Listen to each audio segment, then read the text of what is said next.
go back to work, and We got the kind of the Airstream as our backdrop right now. We've been kind of out of the office for a minute. And then I know in our last episode we had Brandon, our buddy, over, and he's been over for a while, just graduated, so we're kind of just been hanging out with him a lot. yeah. Been slacking a little bit on posting. I also got a night job. Yes. Right? And they tell me to keep my night job whenever I show them one of my videos. Yes. Which is funny because it's normally keep your day job, but who knows? Well, I mean, today, what was our topic we were going to really talk about? Because we've been watching a lot of movies, TV shows lately. Yeah, I know in our last podcast we told y'all we were going to talk about Fargo, but since then it kind of fell off a little bit in season 2. We're still in the air park path, just so everyone knows. Sorry for the plane. There's nowhere we can go where Anna's planes dogs don't find us. Hi, Clay. But yeah, the more recent, I guess, we've watched, besides some cartoons, is like Ted Lasso. We watched Ted Lasso. I personally watched The Morning Show, which you've seen before. Yeah, really a lot of like Apple TV Plus originals. Yeah, and we also watched Final Space, which is like TBS's answer to Rick and Morty. Yep. Still pretty solid. It is, yeah. I was very surprised because I remember seeing the commercials for it on TBS, and I'm like, I'm not going to watch cable television shows. And I'm like, this is pretty childish and funny. Yeah, they did a great job with that show. But I think what we really want to talk about today, because, and just so you know, the last thing I said on the last podcast was a reference to a poster in Fargo, and we're going to go in deep. Yes. It's kind of the catalyst for the whole season 1. We're going to get back to it, but it's just like when you're binging a serious show, you just kind of get tired of it, burnt out, and so we'll come back to it, but I'm not much of a binger myself, too. I am the king of binging. Before it was cool. Before it was cool, yeah. DVR, TiVo, that was the stuff. TiVo binging. I was binging The Office before it was on Netflix, so that's impressive. Now we can't even really watch The Office. It's only like the first 2 seasons on Peacock or something. Right. I mean, you could on cable. You could record if you still have like DVR, Comedy Central. Comedy so Central, playing a bunch. I think TBS still does it too. Yeah. But yeah, like you said, we're going to talk about Ted Lasso today. This is, I think, a monumental step for Apple into the streaming game. They have like The Morning Show was a great. And you said you watched that all the way through? Yeah, The Morning Show. Yeah. And I watched that before you, and then you watched it more recently all the way through because that was the first Apple TV like original I watched. Yeah, that was a great premiere for Apple TV. That show is spectacular. It was just really well done all around, and just I guess just for The Morning Show. Do you have any notes on that? I mean, The Morning Show did a really, really good job of just touching on a very serious topic, and presenting the information in a way that you don't know who you're rooting for. Yeah. The entire time. And the truth is, like, spoiler alert, I'm going to do it to you. Truth is, in the end, the only person you're really rooting for, the only people you really are rooting for are not your main characters. All your main characters are basically anti-heroes, which is really cool because it talks about real life situation, and it does it in a way that's very realistic, which is not everyone's perfect. A lot of people are going to do what they can to survive or do what they need to accomplish what they want, Mm-hmm. And that show talks about that, and it's just very cool because I think it was, from a lot of information I've gathered and looking into muted group theory, which, if you don't know what that is, it's a communication theory that talks about the marginalized. Mm-hmm. And so it's the basis of... And what did the story just touch on in general? Because I mean, me going into it fresh originally was kind of like, with the whole, what was it? Me Too. Well, I guess that more specifically, like Matt Lauer. Yeah. Yeah, because that was more recent thing to that coming out, I think. Yeah, which is interesting because it was like Matt Lauer thing came out, and then the Morning Show's like trailer dropped. So it was like Hollywood knew about it before we knew about it, which is a little sketchy, Apple. Mm-hmm. Because how do you get a whole show to drop? Like too soon. Right after. And right now, I think they might be in editing, but or in post production or something. But I think they wrapped season 2, perhaps. Ooh. See, and the way they ended it, I really wonder what the fallout's going to be of the decisions made. But like I said, you're rooting for Reese Witherspoon. Well, you know, is she really trying to help people, or is she really just trying to help herself? Very aggressive character from a small town. Yeah, very aggressive. And then same thing with Jennifer Aniston's character. You're like, oh, I want to root for her because she's going through so much, but at the same time, you're like, she did this to herself, all this stuff. But she really comes back from it in a monumental way. And like, I have a joke that like my favorite characters always just, leave the show for whatever reason. Like I liked Dokes and Dexter. He died season 2, and then I liked Rita in Dexter, and she died in the next season. So you have a problem with characters dying? I do have a problem with the characters dying, like, or just getting kicked off the show, right? Like, a lot of the characters you like from shows, like we watched MASH. My favorite character was what's his name, Trapper John. Mm-hmm. And my second, Trapper John McIntyre, and my second favorite character was MASH is an old show, by the way. Yeah, it's from the 70s. It ran from the 70s to the 80s. It's about the Korean War. If you don't know it, your parents do. But it's about the Korean War, but it was set basically to describe the Vietnam War, which is very interesting. Right. It started as a movie that's not as family friendly as the show. Right. But yeah, I think something that kind of connects that too is like just casting in general. Like, it's funny, the MASH movie, TV show, the different in casting and what that does. And same with the morning show. I just think, like, in general, I was like, okay, what is Apple TV Plus going to do? It's kind of different. And the main thing that I've seen that's kind of different throughout is that of the shows I've seen, including Ted Lasso, which we'll get to, is like just how like powerful the characters are, how convincing it is. You're like suspending that belief a little, or disbelief.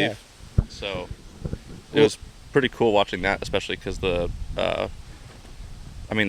female lead roles too. Oh my gosh, so many, and supporting roles. Because it's hard to tell a Me Too story without it having a large female voice. You have to, because like people like us can't really talk about that. I know, but they can. Yeah. And going off that, like I was saying, Jennifer Aniston's got a lot going on. She's going through a divorce. Steve Carell's character, which he did a great job as an anti-hero or a hero that becomes a villain. He's been getting to a lot more serious, dramatic roles. Right, and he's getting divorced. But also, in Ted Lasso, we got 2 divorces in there too. So Apple TV's just trying to say, you know what?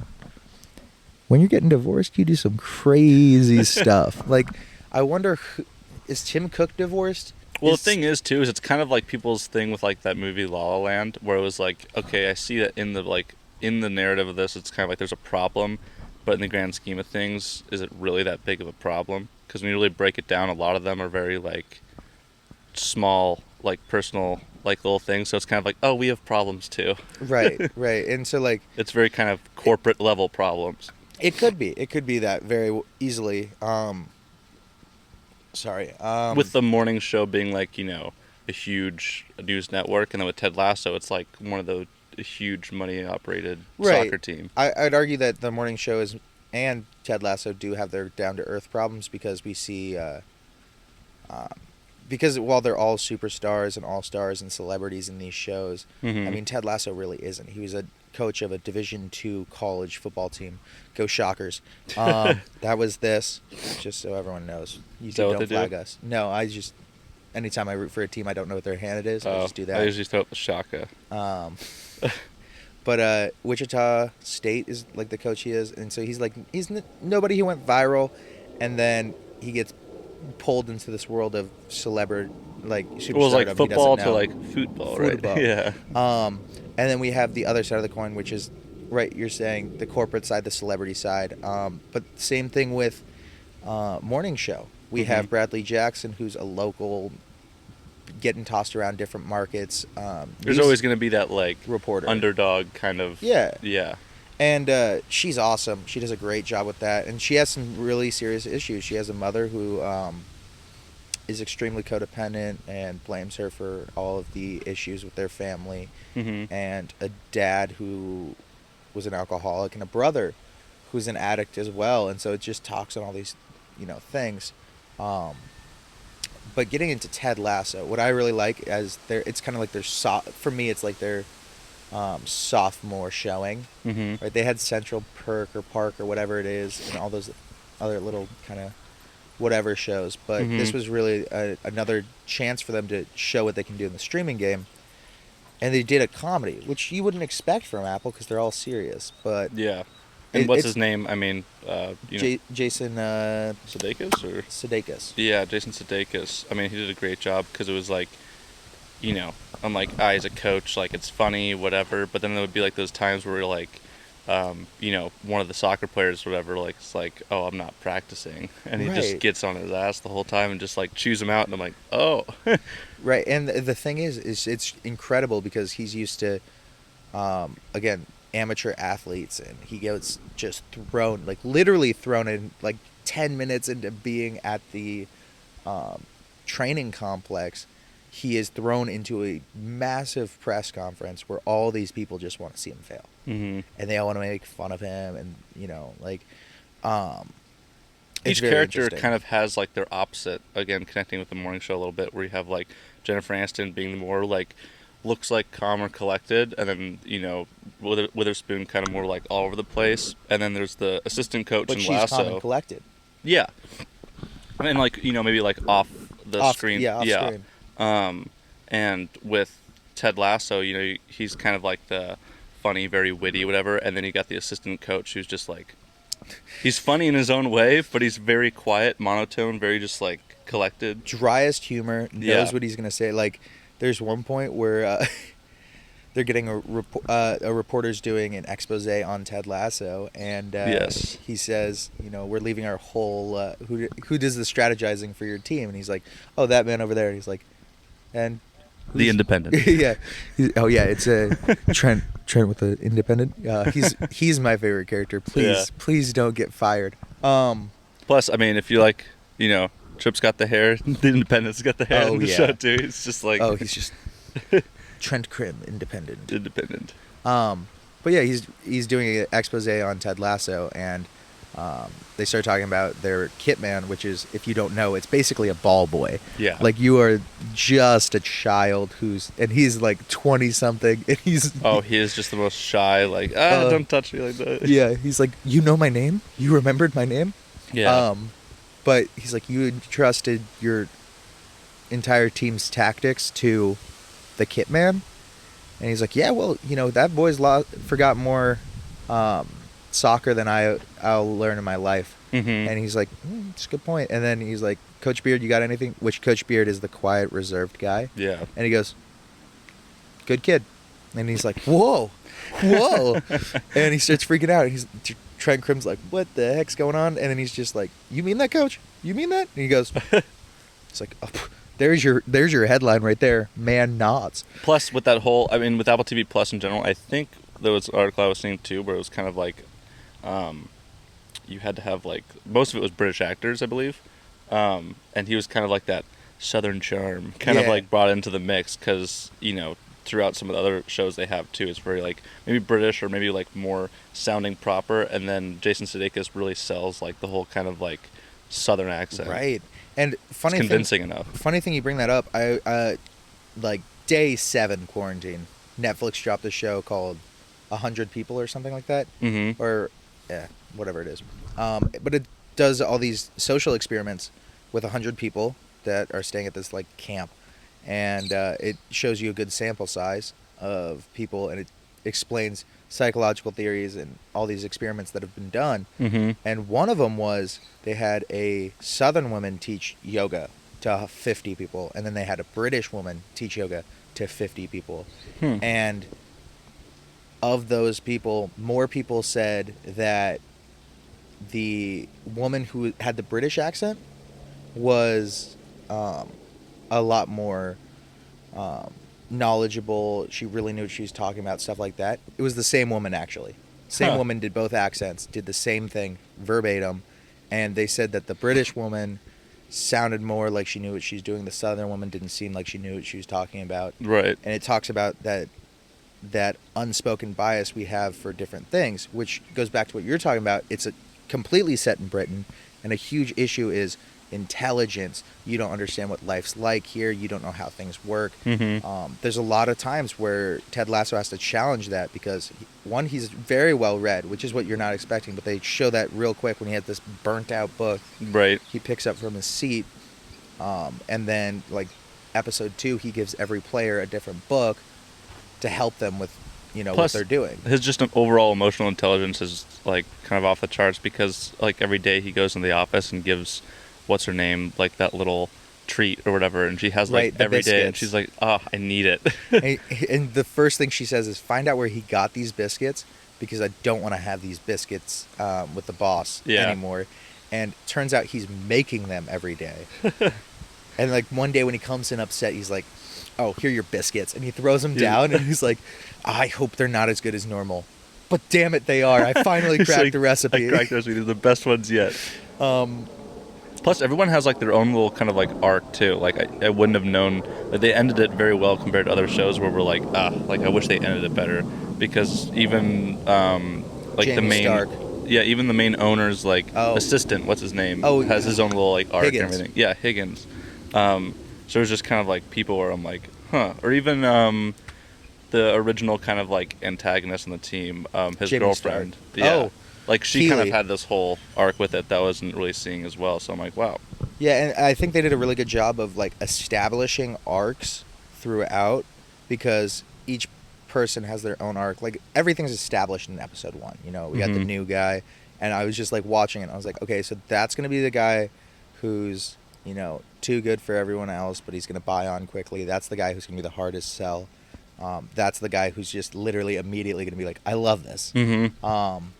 I think the one thing we've been liking about shows recently is kind of that whole, like, 10-episode series, an hour each, because it's a lot more in the first episode, like the pilot, to, like, get into it, to actually be like, okay, I have to watch the second episode, or I have to watch the third. Because if you watch a, okay 30-minute episode of something, it's like, do I want to watch the next one?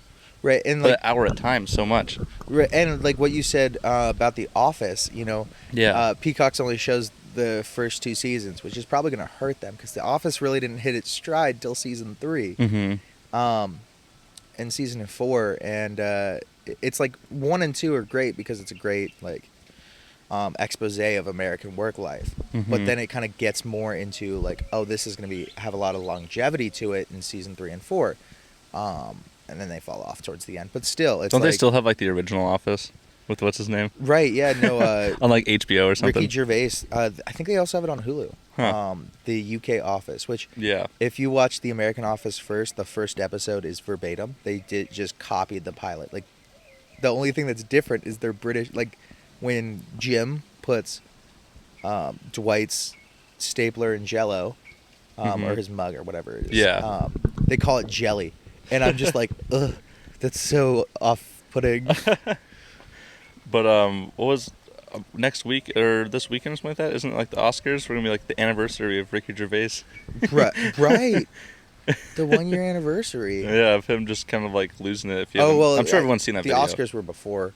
But the next Oscars. It's funny because what was it? We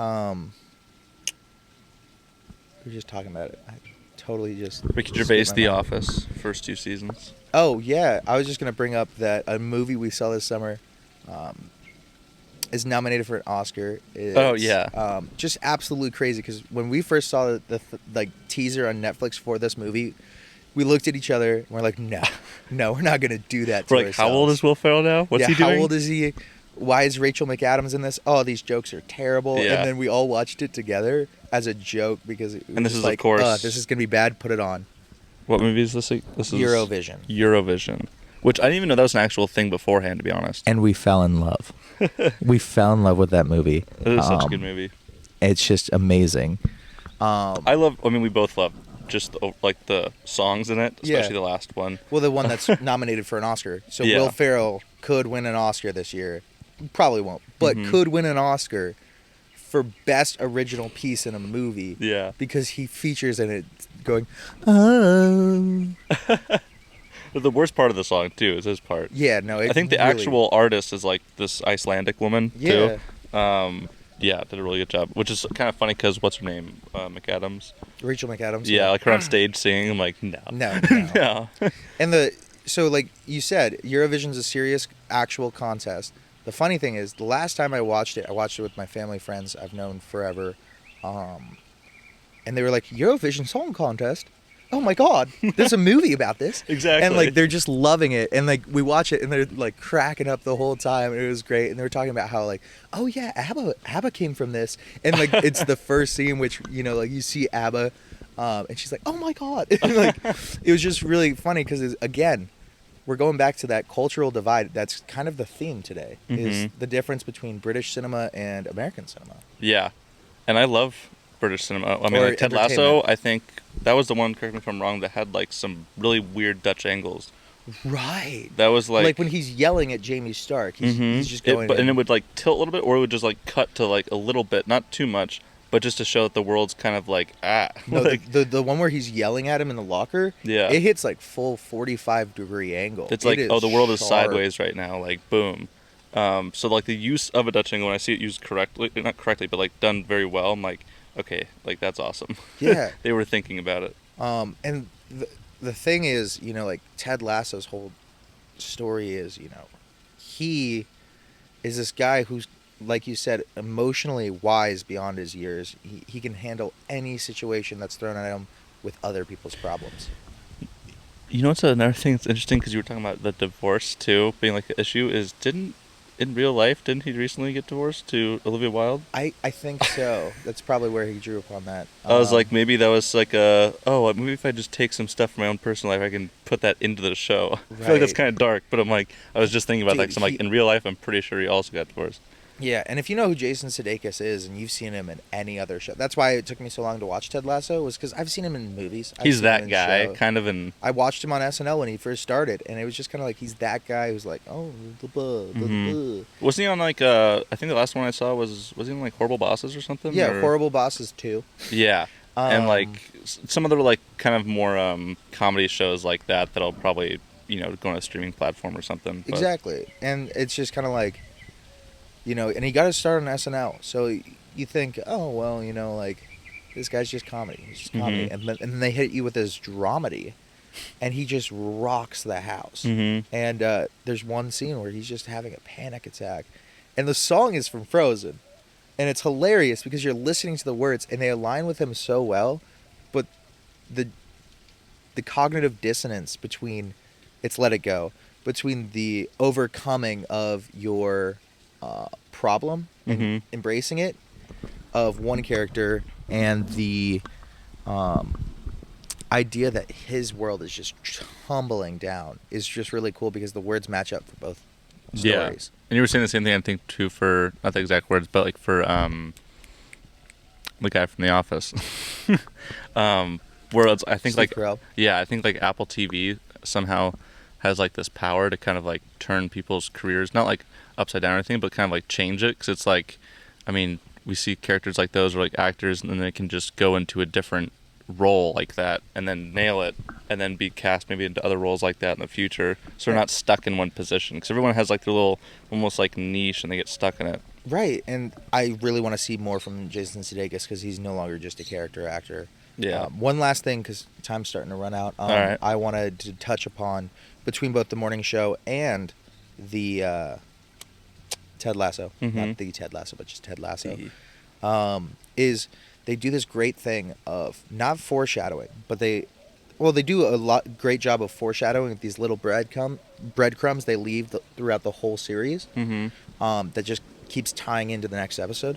But they do a great job of callbacks, and Family Guy actually does this, where like I've noticed that there's a joke in the episode you're watching that calls back to a joke from the week before. Yeah, it's kind of like... And it ties in all the way through. And the same thing with Ted Lasso and the morning show. Is like, there's so many times where he'll say something to someone in a show, and then the next episode, someone else will reference that happening. And the best one they do is first episode, first engagement with one of the players is one of the last things Ted Lasso says. And the best thing I did, I think, is not focus on the soccer. Like, I don't really know soccer. A lot of people that probably were watching it aren't like, oh, I love soccer. So it's kind of like they're focusing on everything else because like they're going to the game, boom, and then it cuts to them leaving the game. And I'm like, whoa. And we still have some time to close this out, but another thing I wanted to talk about was the beauty of Apple trying to take over not the American market, but the world market, right? Yeah. So Netflix has tried this. They're trying to compete with Morningstar in India, which is the #1 streaming service over there.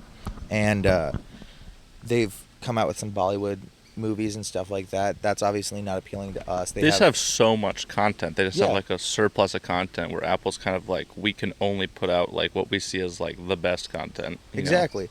And that's why I love Ted Lasso, because it reaches beyond America, even though it's an Irish company, if you didn't know that. Apple's headquarters are technically in Ireland. But tax purposes. For tax purposes. But let's stop that. So we got 2 minutes. Yeah. But the point I wanted to wrap up on was the cool idea that Apple did was like, this is a British show with an American main character named after and like, what's more American than a lasso? Yeah, they're like Ted Lasso, Theodore Lasso. Yeah. But you know, they talk about it's all about British culture, and we have people from all over the world. We have people who speak French. Their goalie later in the season comes from Canada, and then we also have Zero. You said that wrong. It's Zero. Zero. And then one of their main characters is Sam is from I forget which African country he's from, but oh yeah.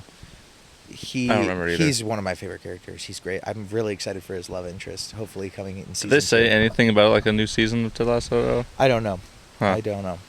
Well, I think that kind of concludes. This is episode 5, I believe. Yeah, let's say the podcast. 5. Yeah, we're gonna be probably maybe sticking with this location, doing different locations. We're kind of just feeling it out, but very mobile. It's a very transitioning period for everything going on. So right, like I said, I got a job. Colin's gonna be getting a job soon, or he doesn't have to. I don't know. We'll see. But Thrifty 50 is our main focus. Yeah, and we'll see about the rest. Yeah, sweet.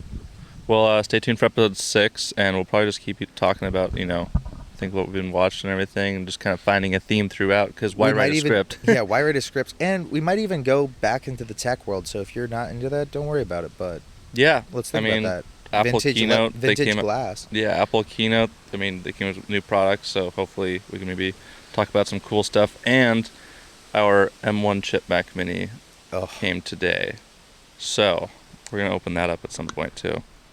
Hopefully the editing will be so much faster. We shouldn't do an unboxing. A Mac Mini unboxing. Oh my god. That's exactly what it looks like. I drop it, it breaks open, you see the M1 chip. It's like, no.